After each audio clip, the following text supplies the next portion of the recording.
আচ্ছা, তো এখন আমরা দেখবো সফটওয়্যার এক্সপেরিমেন্ট 3 এর পার্ট বি কিভাবে একটা লিড কমপ্লেক্সিটি ডিজাইন করতে হয় আর কি। তো এখানে একটা স্যাম্পল কোশ্চেন দেওয়া আছে, আপনাদের যদি এক্সামে কিছু আসে অনেকটা এই প্যাটার্নেরই আসবে আর কি। তো এখানে একটা ফরওয়ার্ড ট্রান্সফার ফাংশন জিএস দেওয়া আছে আর ওভারশুট মেনশন করা আছে, এটা হলো 20%। এখন আমাদেরকে একটা লিড কমপ্লেক্সিটি ডিজাইন করতে হবে যাতে সেটলিং টাইমটা 2 গুণ কমে যায়, এবং এখানে ইনপুটটা থাকবে স্টেপ ইনপুট। এখন আপনাদের এক্সামে অলরেডি এখানে স্টেপ ইনপুটই থাকবে আর কি। সো এখানে ইনপুটের ভ্যারাইটির সুযোগ নেই ল্যাগ কম্পেনসেটরের মতো। এখন একটা লিড কম্পেনসেটর ডিজাইন করা ল্যাগ কম্পেনসেটর থেকে একটু টাফ আর কি। এখন লিড কম্পেনসেটরের কাজ কি? ল্যাগ কম্পেনসেটরের কাজ ছিল, যেটা আমরা পার্ট এতে দেখেছিলাম, ল্যাগ কম্পেনসেটর সেটার কাজ ছিল একটা সিস্টেমের স্টেডি স্টেট এররটা কমিয়ে আনা। আর একটা লিড কম্পেনসেটরের কাজ হলো একটা সিস্টেমকে ফাস্টার করা বা একটা ট্রানজিট রেসপন্সটাকে আরো ফাস্টার করা আর কি। তো এখানে আমার কাজ হবে সেটিং টাইমটাকে 2 গুণ কমানো বা সিস্টেমটাকে 2 গুণ ফাস্টার করা। তো এটা হলো আমার যে লিড কম্পেনসেটর, ওটার একটা স্ট্যান্ডার্ড ফর্ম আর কি। বেসিক্যালি এখানে একটা জিরো থাকবে জেড লিড আর একটা পোল থাকবে পি লিডে। তো এটাও সলভ করার কিছু প্রসেস আছে, একটাই প্রসেস অ্যাকচুয়ালি এবং খুব সিম্পল। তো আপনাদের এই প্রসেসটা টোটালি ফলো করতে হবে আমি যেভাবে যাচ্ছি। তো ফার্স্টে যেখানে ওভারশুটটা দেওয়া আছে 20%, এটা থেকে আমাদের জিটা ভ্যালু বের করতে হবে, এবং এই ফর্মুলাটা আপনারা অলরেডি জানেন। এই জিটা ভ্যালুটা আমাদের ম্যাথল্যাব কোডে লাগবে আর কি। এখন জিটা ভ্যালু বের করার পর আমরা ম্যাথল্যাব কোডে চলে যাব এবং সেখানে আমরা পার্ট ওয়ানটা রান করব। এবং পার্ট ওয়ানটা রান করার পর আমাদের যে সিস্টেমটা আছে এখন জিএস এর জন্য, যেটা আনকম্পেনসেটেড সিস্টেম, ওইটার যে ডমিনেন্ট পুলগুলো আছে ওই ডমিনেন্ট পুলটা আমাদের বের করতে হবে আর কি। তাহলে আমরা এখন ম্যাথল্যাব কোডে যাব। এটা হলো ম্যাথল্যাব কোডের পার্ট ওয়ান যেটা। সো বেসিক্যালি এখানে আমাদের যে ট্রান্সফার ফাংশনটা আছে সেটা আমরা এখানে ডিফাইন করলাম জিএস। তারপর আমরা সেটা রুট লুকাস প্লট করব। এটা অনেকটা লেগ কম্প্রেসরের মতোই, আপনারা অনেক মিল পাবেন। তারপর আমরা এই যে জিটা লাইনটা প্লট করব। তারপর এখন আমাদের কাজ হবে ওই রুট লুকাস আর জিটা লাইন এই দুটার ক্রস পয়েন্টটাকে সিলেক্ট করা, এবং এইটার জন্য এই লাইনটা এখানে লেখা হলো। তো এখন যখন আমরা এই পার্ট ওয়ানটা রান করব, রান করার পর একটা রুট লুকাস আসবে আর একটা জিটা লাইন আসবে। আমাদের কাজ হবে ওই ক্রস পয়েন্টের মধ্যে ক্লিক করা। ক্লিক করলে আমরা ওইখান থেকে পুলের লোকেশনগুলো পাবো। এরপরে দেখেন এখানে যেটা করলাম, অ্যাকচুয়াল সিস্টেম যেটা মানে আমার যে ট্রান্সফার ফাংশনটা ছিল, ক্লোজ লুপ ট্রান্সফার ফাংশন, সেটা আগের মতোই বের করলাম ফিডব্যাক ফাংশন ইউজ করে। এবং এখানে কি এর ভ্যালুটা আমি যে পয়েন্ট সিলেক্ট করেছি সেই পয়েন্ট থেকে এক্সট্রাক্টেড হবে ল্যাগ কম্পেনসেটরের মতোই। তারপর আমি এখানে টাইম ডিফাইন করলাম। তারপর ফিগারের মধ্যে প্লট হবে স্টেপ রেসপন্স। এটা আপনারা চাইলে এলসিএম দিয়েও করতে পারেন, এলসিএম দিয়ে আউটপুটটা বের করে সেটা প্লট করতে পারেন, বাট এখানে যেহেতু আমরা স্টেপ ইনপুট মানে নিয়ে কাজ করতেছি, তাহলে এটা হলো বেটার অপশন। স্টেপ ফাংশনের ভিতরে শুধুমাত্র টাইম আর ক্লোজ লুপ ট্রান্সফার ফাংশন দিলেই প্লটটা চলে আসে। তারপর আমরা যদি এখানে স্টেপ ইনপুট দিয়ে ক্লোজ লুপ ট্রান্সফার ফাংশনটা লিখি, যেটা হলো জি1, তাহলে ওই স্টেপ রেসপন্সের জন্য যে সেটলিং টাইম আসবে বা আরো বিভিন্ন ধরনের ভ্যালু আসবে, এগুলা শো করবে আর কি আপনাদের এখানে কমান্ড উইন্ডোতে। তাহলে আমি এখন পার্ট ওয়ানটা রান করবো এবং ক্রস পয়েন্টটা সিলেক্ট করবো।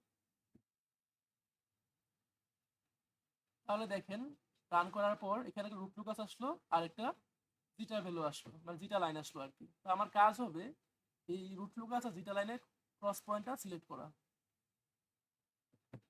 সিলেক্ট করলাম। সিলেক্ট করার পর যে ফিগার থ্রিটা আসবে সেটা তো আমরা এখন যাবো না, সেটা পার্ট টু এর কাজ। আমাদের যেটা দেখতে হবে এখন, আমাদের কমান্ড উইন্ডোতে ব্যাক করতে হবে। কমান্ড উইন্ডোতে ব্যাক করার পর দেখেন কিছু ভ্যালু দেখাবে। ফার্স্ট অফ অল দেখেন সেটলিং টাইম, যেটা নিয়ে আমাদের মেইন টার্গেট আর কি। এখানে সেটলিং টাইম দেওয়া আছে 1.5578। তার মানে আমার এটাকে এখন অর্ধেক করতে হবে আর কি। এখানে আরো অনেক কিছু দেখাবে, ওভারশুট দেখাবে, তারপরে রাইস টাইম দেখাবে, পিক টাইম দেখাবে। আমাদের যেটা সবচেয়ে বেশি দরকার সেটা হলো এই ভ্যালুগুলো। এটা হলো এখানে ডমিনেন্ট পুল। এটা রিয়াল পার্ট হলো -2.44 আর ইমাজিনারি পার্ট হলো 4.756 আর কি। সো এই ভ্যালুটা আমাদের এখান থেকে এক্সট্রাক্ট করতে হবে। এখন আমি যখন এক্সট্রাকশনটা করেছিলাম তখন ভ্যালুটা এরকম এসেছিল -2.44 প্লাস 4.73, বাট এখন রান করার পর আসলো 4.75। এই ধরনের একটু ডিসক্রিপেন্সি থাকতেই পারে, কারণ আমরা এখানে পয়েন্ট নিজে থেকে ম্যানুয়ালি সিলেক্ট করতেছি। যদি একটু ডানে বামে সিলেকশন হয় তাহলে এই ভ্যালুগুলো ডিফারেন্স হতেই পারে। সো একটু মানে ডিফারেন্স আসলে টলারেট করা হবে, বাট যদি এখানে 4.75 যায় কেউ 5.75 লিখেন তাহলে প্রবলেম হবে আর কি। তাহলে আমি পোলের ভ্যালুটা এখান থেকে এক্সট্রাক্ট করবো। এখন আমার কন্ডিশন আমাকে ফেরত যেতে হবে। আমার কন্ডিশন ছিল আমার সেটলিং টাইমটা 2 গুণ কমাতে হবে। এখন আপনারা তো ট্রানজিট রেসপন্স পড়েছিলেন অলরেডি, সো এখান থেকে হয়তো জানেনই যে আমার একটা সিস্টেমের সেটলিং টাইম আমার পোলের যে রিয়েল পার্ট ওইটার সাথে ইনভার্সলি প্রপোর্শনাল। তার মানে আমার পোলের যে রিয়েল পার্টটা আছে সেটা যদি আমি ডাবল করে দিই তাহলে সেটিং টাইমটা অটোমেটিক্যালি অর্ধেক হয়ে যাবে। সো এই জন্য আমাদের এখানে রিয়েল পার্টটা 2 দিয়ে গুণ করতে হবে। এখন আমাদের সিস্টেমের ওভারশুটটাও সেম রাখতে হবে আর কি, আমাদের ভিটা লাইনটা ফিক্স রাখতে হবে। তো ওভারশুট যদি কোনো একটা সিস্টেমে সেম থাকতে হয় তাহলে আমি যদি রিয়েল পার্টটাকে 2 গুণ করি অবশ্যই ইমাজিনারি পার্টটাকেও 2 গুণ করতে হবে। তার মানে আমার এখন কম্পেনসেটেড সিস্টেমের পোলটা হবে আগের পোলের দ্বিগুণ। তার মানে রিয়েল পার্টটা হবে -4.88 যেটা আগের ডাবল, আর ইমাজিনারি পার্টটা হবে 9.46 যেটাও আগের ডাবল আর কি। এতটুকু হয়ে গেল। এখন আমাদের কাজ হবে এই নতুন পুল লোকেশনের জন্য আমার জেড লিড আর পি লিডের ভ্যালুটা বের করা। এখন দুইটা তো অবশ্যই একসাথে বের করা পসিবল না, আমরা একটা ভ্যালু ধরে নিব এবং এটার উপর বেস করে আরেকটা ভ্যালু বের করবো আর কি। সো আমরা এখানে জেড লিডের ভ্যালুটা 3 ধরে নিচ্ছি। তো এখানে 3 ধরার কারণ হলো দেখেন আমার অলরেডি একটা 3 তে অরিজিনাল সিস্টেমে 3 তে একটা পোল ছিল। তো আমি যদি আমার কম্পেনসেটরের জিরোটা ওই 3 তেই নেই তাহলে যেটা হবে পোল জিরো ক্যান্সেলেশন হয়ে যাবে। তার মানে আপনার ক্যালকুলেশনটা একটু ইজিয়ার হবে আর কি। আপনি চাইলে এখানে 2 নিতে পারতেন, সেই ক্ষেত্রে আপনার ক্যালকুলেশনটা আরো লার্জার হয়ে যাবে, কারণ সেই ক্ষেত্রে পোল জিরো ক্যান্সেলেশন হবে না। সেম পয়েন্টে পোলার জিরো থাকলে একটা আরেকটাকে নিউট্রালাইজ করে ফেলে আর কি, তখন আর সেটা আসলে পোল বা জিরো কোনো কিছু হিসেবে কাউন্ট হবে না। তাহলে এখন আমি জেড লিড ইজিগুলো 3 নিলাম যাতে আমার এখানে এই s+3 পোলটা চলে যায়, কারণ আলটিমেটলি এখানে এখানে জিএস আর এখানে জি লিডের দুইটা মাল্টিপ্লিকেশনই হবে। তাহলে এখন আমি যখন জেড লিড 3 নিয়ে নিলাম এখন আমার পি লিডটা এখান থেকে বের করতে হবে আর কি। এটা বের করার জন্য আমাদের রুট লুকাসের অ্যাঙ্গেল ক্রাইটেরিয়নটা ইউজ করব আমরা। তো রুট লুকাসের যে অ্যাঙ্গেল কন্ট্রিবিউশন ক্রাইটেরিয়ন আছে সেটা হলো এটা, summation of theta Z minus summation of theta P equal to -180 degree. এটা মানে হলো দেখেন উপরে একটা ফিগার ড্র করলাম আমি। এখানে ফিগারে কি কি আছে দেখেন, এখানে ফার্স্ট অফ অল যে ব্ল্যাক যে পয়েন্টটা সেটা হলো আমার কম্পেনসেটেড পোলের লোকেশনটা। তারপর আমি আমার যে জিএস এর যে পোলগুলো আর জিরোগুলো আছে সাথে মানে বেসিক্যালি জিএস টাইমস জি লিডের যে পোল আর জিরোগুলো তো সেগুলা এখানে আছে আর কি, ফিগারে আছে। সো দেখেন জিএস এর পোল কি কি ছিল, -1 -3 আর -5 আর জিরো ছিল -4। এই যে দেখেন -1 -3 -5 আর জিরোটা -4 এ আছে।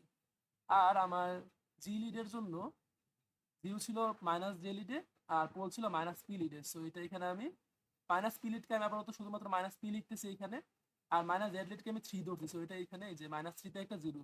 এখন দেখেন এখানে এই যে জিরো আর পোল একই পয়েন্টে, সো এখানে পোল জিরো ক্যান্সেলেশন হয়ে যাবে।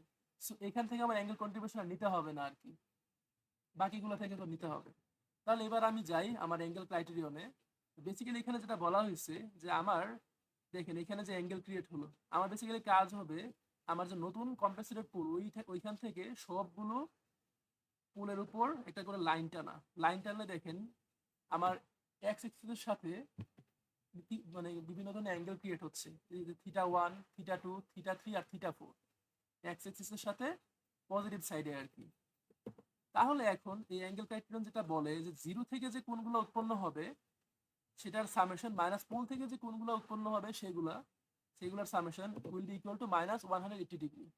তো এখানে জিরো জাস্ট একটাই আছে, সো জিরো থেকে যে অ্যাঙ্গেলটা ক্রিয়েট হচ্ছে এখানে সেটা হলো θ3।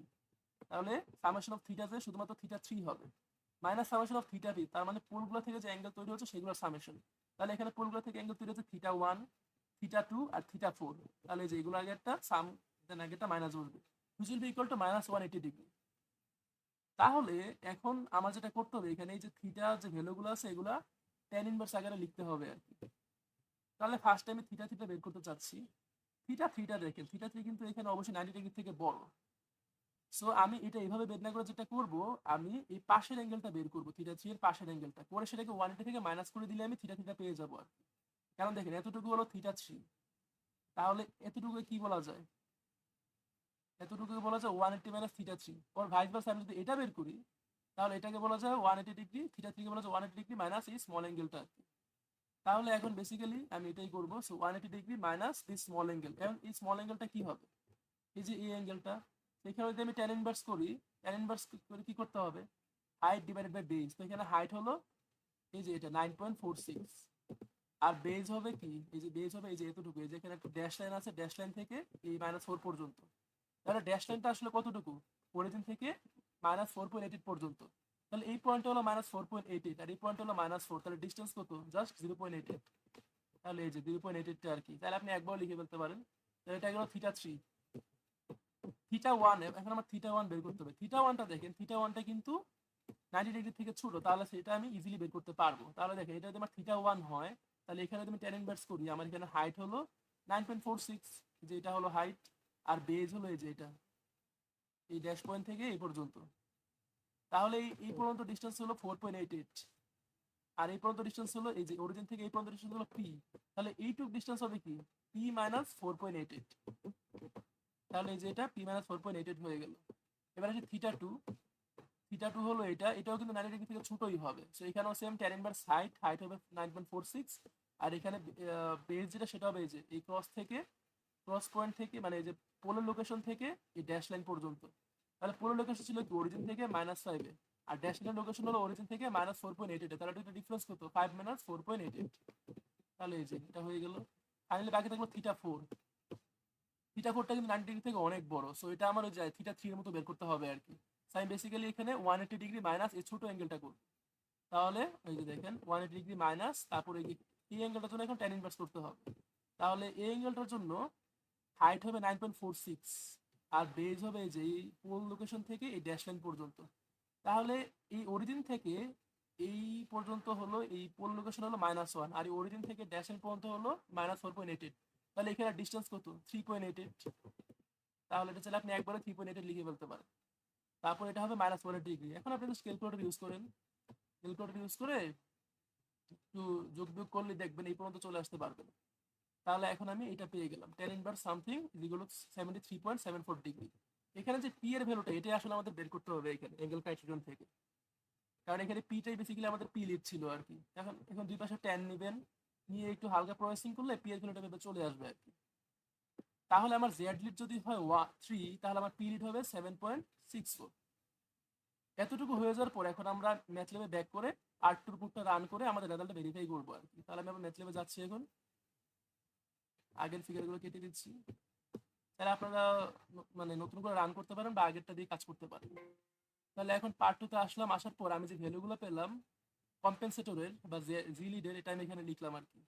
এখানে জিসি বেসিক্যালি জি লিড আর কি। সো এখানে ওই যে 0 ছিল 3 তে, s+3, আর পোল ছিল 7.64, সো s+7.64। এই যে ভ্যালুটা এখান থেকে এক্সট্রাক্ট করলাম আর কি। এখন অবশ্যই আমার আনকম্পেনসেটেড জি এর সাথে জিসিটা মাল্টিপ্লাই হবে, হয়ে এটাকে আমি জি2 লিখলাম। এখন আমি এই জি2 এর যে রুট লুকাস আছে সেটা আমি প্লট করব। তারপর ওইখানে আবার সেম জিটা লাইনটা আসবে। তারপর আমাকে আবার ওই জিটা লাইন আর ওই রুট লুকাসের ক্রস পয়েন্টটা সিলেক্ট করতে হবে। সিলেক্ট করার পর যেটা হবে, ওই যে কে এর ভ্যালুটা, গেন এর ভ্যালুটা সে এক্সট্রাক্ট করবে, করার পর ওই সেম গেন এর ভ্যালুটা দিয়ে আমি ক্লোজ লুপ ট্রান্সফার ফাংশনটা বের করব ফিডব্যাক ফাংশন ইউজ করে আর কি। অনেকটা যে ইয়ার মতোই, লেগ কম্পেনসেটরের মতো, বা একটু আগে যা করলাম পার্ট 1 ওইটার মতোই। তারপর basically close loop transfer function পাওয়ার পর আমরা স্টেপ ফাংশন ইউজ করে এটা প্লট করতে পারবো, আর স্টেপ ইনফু ইউজ করে ওই সিগন্যালের জন্য যে সেটলিং টাইম বা অনেক যে ইনফরমেশন আছে এগুলো আমরা পেয়ে যাবো। তো বেসিক্যালি কাজ হবে এটাই, এই কোডটা রেপ্লিকেট করা, জাস্ট এই জায়গাতে চেঞ্জ হবে আপনাদের অবশ্যই যদি এক্সামে কিছু আসে। বাকি সব তো সেমই থাকবে, বাকি সব কিছু সেম থাকবে। যদি জাস্ট চেঞ্জ হবে এই যে এখানে জি এর ভ্যালুটা চেঞ্জ হবে, ট্রান্সফার ফাংশন যেটা কোশ্চেনে থাকবে সেটা, আর এখানে জিটা ভ্যালুটা চেঞ্জ হতে পারে, যদি অবশ্যই আমি 20% জায়গায় 10% দিই। আর একটা চেঞ্জ হবে জিসিতে, এই জিসিটা কিন্তু আপনাদের পুরোপুরি নিউমেরিক্যাল ক্যালকুলেশন করে খাতায় বের করতে হবে আর কি, এই জিনিসটাও চেঞ্জ হবে। তো আপনাদের কাজ হলো বেসিক্যালি ফার্স্টে এই কোশ্চেন থেকে এই ভ্যালুটা এক্সট্রাক্ট করা, জি এর ভ্যালুটা আর জিটা ভ্যালুটা এক্সট্রাক্ট করা, তারপর পার্ট 1 এর কোডটা লিখে ফেলা। পার্ট 1 এর কোডটা লেখার পর আপনি ওই যে একটা ক্রস পয়েন্ট সিলেক্ট করবেন, সিলেক্ট করে ওইখান থেকে পোলের ভ্যালুটা নেবেন। তারপর পোলের ভ্যালুটা পেয়ে যাওয়ার পর এই পুরো প্রসেসটা মেনটেন করে পিরিয়ডের ভ্যালুটা বের করবেন। তারপর পিরিয়ডের ভ্যালু পেয়ে যাওয়ার পর পার্ট 2টা শুরু করবেন। বাস এতটুকুই আর কি। তারপর জাস্ট লাস্টে এই যে দুইটা স্টেপ ইনফো কম্পেয়ার করে দেখবেন সেটলিং টাইম আসলে অর্ধেক হচ্ছে কিনা। তো আমি এখন ভেরিফিকেশনের কাজটাই করব। আমি এখন রান করলাম।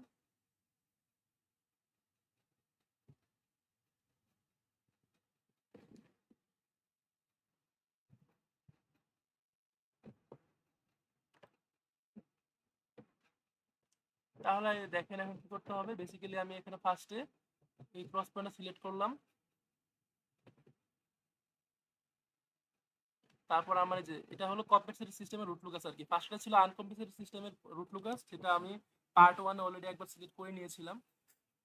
তারপর সেখান থেকে ওই যে পোলগুলা বের করে ওই জিলেটটা ভ্যালুটা বের করা হয়েছিল আর কি। তো এখন পরে যেটা আসবে সেটা হবে আমার কম্পেনসেটেড সিস্টেমের রুট লুকাস আর কি, পার্ট 2 এর জন্য।